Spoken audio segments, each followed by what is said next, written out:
What's going on, lads and lasses? I'm Lane Floyd, and you have entered the Paranoid Zone.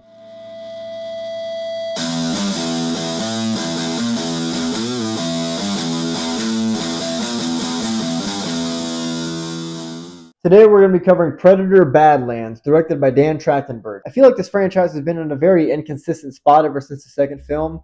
The AVP films were very inconsistent, and the Shane Black Predator film and the Predators film were very much of the same thing. They weren't taking much of a risk. Let's go ahead and jump into this because this is a very different Predator film than what we're used to. Normally we get the template of a predator going to a foreign planet, hunting down and murking who they deem is the most worthy competitor. The Yautja and Battle Beast would get along just well. The fact that Dan Trachtenberg decided to switch the Predator from antagonist to protagonist was a very wild risk on paper. I gotta say, they stuck the landing, but I can't say the same for Dak.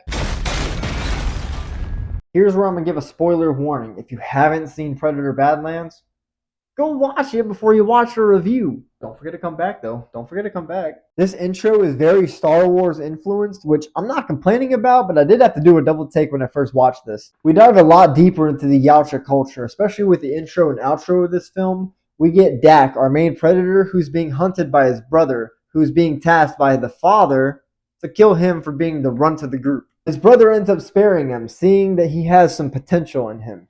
His father, you don't see it the same way. And when the father predator shows up, holy shit, dude, the oral levels are off the charts. This story of brotherly loyalty after betrayal of your own family is such a way to kickstart a movie and gives you emotional investment right off the bat. These intros and outros might be my favorite parts of the entire film, and this little beginning bit could have been an amazing Star Wars film, but they would have butchered it even more than they did this film. That's right, folks. This is the first Predator film, besides AVP, to be rated PG-13. But that doesn't mean they skimp out on the gore one bit.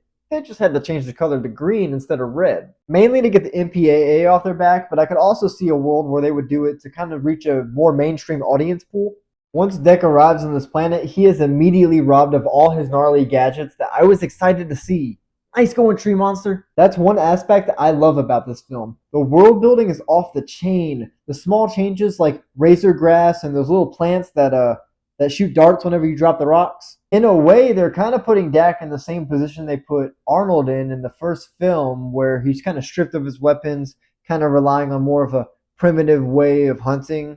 Elle Fanning does a fantastic job at playing both Thea and Tessa. Not only is she playing a synthetic for both roles, she's also playing a protagonist and an antagonist synthetic. Although she did get a little bit annoying after she just kept talking so damn much. When the baby creature came into the mix is when I started to get a little bit worried. That's when I felt like a little bit more of that Disney DNA was getting inputted into the film, where I didn't like the comedy beats all that much. I didn't like much of this creature going on until like the later half of the film.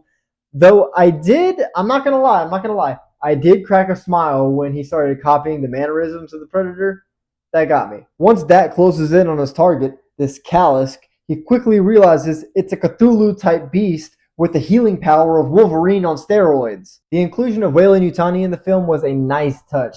They're not going overboard with the alien crossover, but they're not crossing it out for the future. In Badlands and in Alien Romulus, we see Weyland-Yutani going around capturing creatures to, I'm assuming, use as their own weapons, which is a crazy through line to think about. Cecil would be proud.